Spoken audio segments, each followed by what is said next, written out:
A couple of weeks ago I had the privilege of participating in a Time's Up discussion with women from various industries. We shared personal experiences of UAL harassment and abuse, and, upon leaving the discussion, I felt a sense of hope that women's voices were finally being heard and that abuse will no longer be tolerated. Then Kobe Bryant won an Oscar.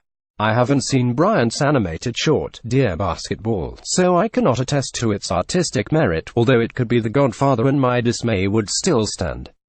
But I do know that the hope I felt in the weeks prior suddenly dissipated. In June 2003, a 19-year-old hotel employee accused Bryant of raping her in his Colorado hotel room. Her blood was on her underwear and the NBA star's t-shirt. The case never made it to trial as the accuser, who had been put through the ringer by media and Bryant's defense team, made the decision to not testify. Instead, the woman asked that Bryant issue an apology, and she filed a separate civil suit which Bryant settled with the terms kept private. In Bryant's apology, he said, "Although I truly believe this encounter between us was consensual, I recognize now that she did not and does not view this incident the same way I did. After months of reviewing discovery, listening to her attorney, and even her testimony in person, I now understand how she feels that she did not consent to this encounter." Kobe moved on with his life.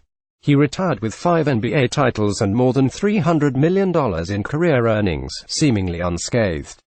He suffered no major repercussions for an encounter he admitted could have been non-consensual, and his marriage survived despite his infidelity.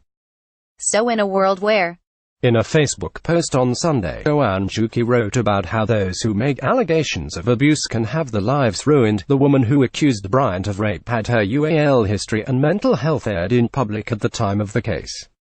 I reached out to Owanjuki, who works at Daily Kos, and asked her if she felt Bryant's win undermines the progress made in the wake of the fact that Kobe was even nominated by the Academy after they expelled Harvey Weinstein. Highlights how necessary initiatives like. With this in mind, Owanjuki does not believe the movements have lost momentum or value. What it revealed is the necessity to keep talking about UAL assault, and to look beyond the abuser. We have to look at abuse's enablers as well. The assailants are not the majority, but they need the complicity and support of others to keep harming. Gabby Kirschner, a sports journalist who has also covered campus assaults, feels that Hollywood discredited the movements while showing inconsistencies in what types of behavior will be tolerated.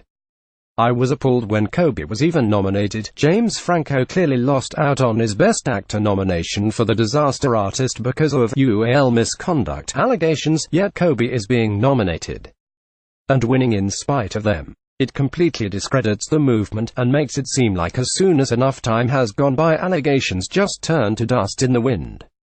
That's a movement based on optics, not change." Kirschner says when the crowd cheered Bryant as he accepted his Oscar, there was an air of hypocrisy.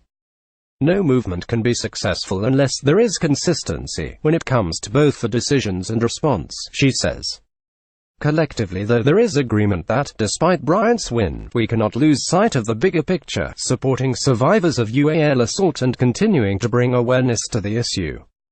All of the abuses cannot be dispelled overnight. It isn't until everyone is willing to stop collaborating with and celebrating abusers will we stop having moments like last night. We clearly have a long way to go, Owanjuki says.